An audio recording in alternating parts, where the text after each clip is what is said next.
Bismillahirrahmanirrahim. Assalamu alaikum. I'm going to talk about hypos in Ramadan, who, when, and what to do.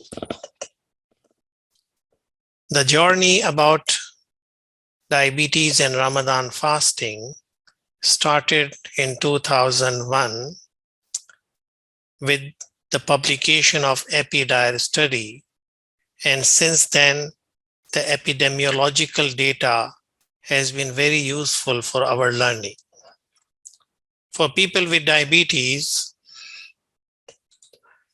always the most important part is to be concerned about hypoglycemia and hyperglycemia, and for the physicians and the other stakeholders, this is of paramount importance.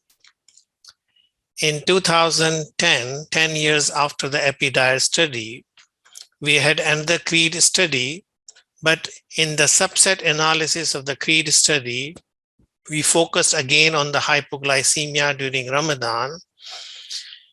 And as you can see, the incidence of hypoglycemia according to ADA risk status of very high, was 5.6% in Europe, 6.1% in Middle East, 8.7% in Asia, and 38% in North Africa. As we can see, there is a wide variability, which is highlighting that the cultural, religious, and the healthcare system affect a lot in terms of the risk of hypoglycemia. However, the incidence of hypoglycemia for this entire cohort was about 16.8% with the insulin treatment and 5.3% with the oral anti-diabetic medication. In terms of who and when, in the CREED study, we did a sub-analysis, and one important factor was that an episode of hypoglycemia before Ramadan was associated with a significantly high 7-fold increase in the odds ratio of hypoglycemia during Ramadan. And that's why we always ask the patient about history of hypoglycemia before Ramadan when considering the risk score for their fasting during Ramadan. Another study followed by that was DAR-MINA type 2 diabetes, an international prospective study this time.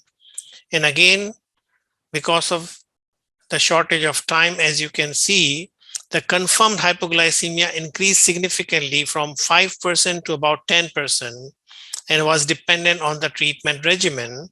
And again, in many of the countries which participated, still insulin and sulfonylurea were useful. But compared to the CREED study, where it was 16.8 for the entire cohort, here it was 10.4. Learning further, we found that another hypoglycemia during Ramadan fasting, a transnational observational real-world study, in which there were about 1,759 patients, again, like CREED study, reported about 16.8%. Particularly affecting because it was the entire cohort, the type 1 diabetes or even type 2 diabetes, but those in particular who were insulin treated. So I think insulin treatment per se gives us a good assessment about the risk of hypoglycemia. In this study, we found that fasting was interrupted by 67% only of those who experience hypoglycemia.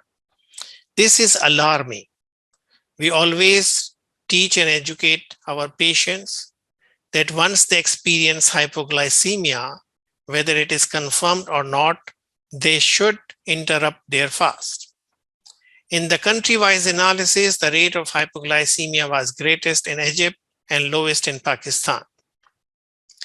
Now we come to the recent new 2020 and 2022 global DAR surveys, first looking into the type 1 diabetes. And here you can see the top 5 countries contributing to the survey were Saudi Arabia, Egypt, Iraq, Pakistan, and UAE, although there were many other countries participating. And again, the frequency of hypoglycemia, the top 5 were Saudi Arabia, Egypt, UAE, Pakistan, and Algeria. As we see, it was a good survey. As we expect, male to female ratio was about the same, so they all participated. But important to note here that 18% had daytime hypoglycemia for more than 7 days during Ramadan. So when you are having so many episodes of hypoglycemia, what do? You should be careful. But 22% among the cohort reported to fast even after Ramadan. So that means spiritual benefits or the religious bindings make people so happy to continue with Ramadan, even after Ramadan, to fast. This is again alarming for me that 18.5% reported not to break the fast despite hypoglycemia. It is very difficult to interpret that if they were really hypoglycemic, how come they were able to continue their fast without interrupting it? And 6% were rushed to the ER or get admitted to the hospital for hypoglycemia. This is some of the data which is interesting to note. As you can see, type 1 diabetes population with 914, you can see here that as expected, A1C less than 7 was only in 16.6%.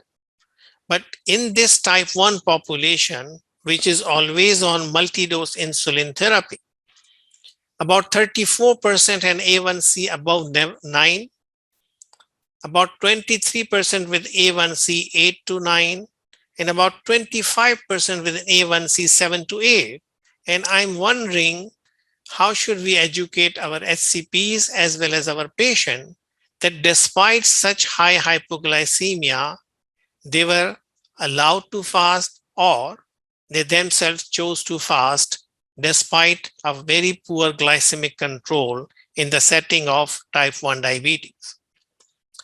The other thing which was a bit interesting for me, but surprising as well, that type 1 diabetes population, as you can see, 12 and 6, about 18% had an BMI above 30, which is surprising. But as I always say, now from the family history and genetic model, almost every person has got metabolic syndrome.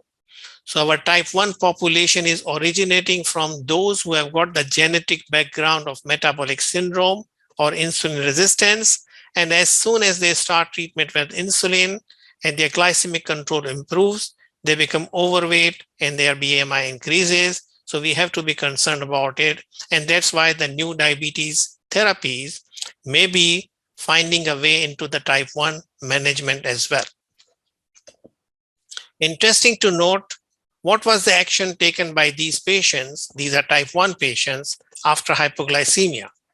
Very good to know that 48% reduced the medication dose, which should be done, but only 16% stopped fasting. They were able to manage on their own or with the guidance of their physician or diabetes clinic. 16% increased the frequency of monitoring. 15% continued fasting without any change, which is again alarming, and 6% booked appointment at the diabetic clinic. Important to note, we always emphasize that Ramadan specific education is important, very important. But even in this type 1 setting, from the whole cohort, it's reported that only 2.7% received a Ramadan specific education. For the same survey, 2020 and 2022 Global DAR survey, we have got the type 2 diabetes data. The further analysis is being done. Again, here we have got top 5 countries in the survey as Pakistan, Malaysia, Saudi Arabia, Iraq, and Algeria. The top 5 in the frequency of hypoglycemia, again, Saudi Arab, Egypt, UAE, Pakistan, and Algeria. It is because it is a frequency, so maybe it is related to the number of patients surveyed by these countries. Again, very much as expected, a good participation. The male to female ratio was 45 to 55. Here again, similar to the type 1, 13% had daytime hypoglycemia for more than 7 days. But again, learning, 40% reported not to break the fast despite hypoglycemia. So as explained earlier, maybe type 1 is a more concerned population or patient, but 40% here reported not to break the fast. So either it was not very severe hypoglycemia, or it was just symptoms of weakness and fatigue, because it was a survey, so we don't have the confirmed hypoglycemia data available. 27% reported to fast even after Ramadan. So again, it is highlighting that Ramadan fasting and fasting over the whole year for the Muslim population is important, and we should keep learning even outside the Ramadan the impact of these fasting, because Ramadan fasting is for 20 days, 30 days. So it is easier to adjust the dose. And sometimes I'm also worried when my patients say, if I have to fast on Thursday or Monday, what should I do? Because it takes time to settle on the new dose and come back. But to do it for a day in a week or 1 or 2 days is not easy. And we need to learn from the further data in terms of by looking at the prospective studies and other things. 11% of the population rushed to the emergency room or got admitted due to hypoglycemia. Again here, very shockingly surprising for me that, as you can see, 20%, 20%, and 30%. So about 76% of the population had an A1C from 7 to 17, and about 19 plus 36, as you can see, about 20 plus 25, 45% of the population had an A1C above 8, and still they chose to fast rather than being prepared for fasting with safe Ramadan experience. As expected, a large proportion of these type 2 population had a BMI significantly over 35, 10%, 30 to 35, 20%, and 41%, 25 to 29. This will be learning for us in terms of the future prevalence of diabetes in the population. What about action after hypoglycemia? As you can see, like type 1, 27% were able to reduce the medication dose. And important to know, why were they able to do it? Because maybe at some point they didn't receive the structured diabetes education for Ramadan fasting, but still over the course of their disease, they were told or they were aware that in terms of titration of the dose, whether it's injectable or oral therapy, only 16% stopped fasting. 16% again, much the same as type 1, increase the frequency of monitoring. Again, 12% continued fasting without any change. And I always say, if that is the so case, it usually, I suspect, is because hypoglycemia was one-off and most of the time they were hyperglycemic. Here, 12% of the patients booked appointment with their diabetes clinic. Very shockingly surprised again that only 3.5% received Ramadan specific diabetes education. If we compare the two, you can see it is much the same. Type 1 reduced the medication 48% because they are on insulin therapy and they have been guided how to titrate by 2 units minus or 4 units minus, whereas the type 2 population is usually not guided about their medication adjustment. They may be on once weekly injectable, they may be on daily dose therapy, they may be on the fixed dose therapy. Again, similar 16% and 16% who stop fasting, 16% increase the frequency of monitoring, 15% here in type 1 and 12% here who continued fasting without any change. And as you can see, which is very important, education, education, education, as we always emphasize in all the diabetes and Ramadan forums, that it is crucial that the Ramadan focused education program is implemented on all aspects, even in the primary care family physician setting. It's not very difficult. It takes a very short time. And once you have taught your patient once, it may be useful in every year for the Ramadan experience. And here it has been shown that in terms of the intervention group, we did see that the hypoglycemia scores in those who had the intervention compared to the control group were significantly lower.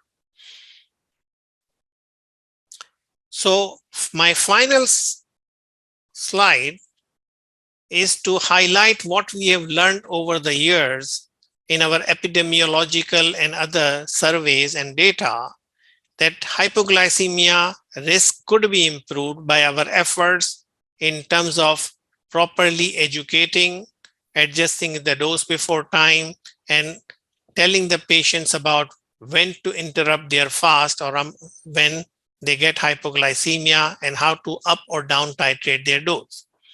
We know new diabetes therapies could change the risk significantly, and SCP's awareness is much better, but they are ready to guide, but we have to improve it. The patient awareness still needs to improve. As we saw, they were not breaking their fast, they were not adjusting their dose, they were not contacting their doctor, but still we don't have any strong evidence because we don't have the intervention data available.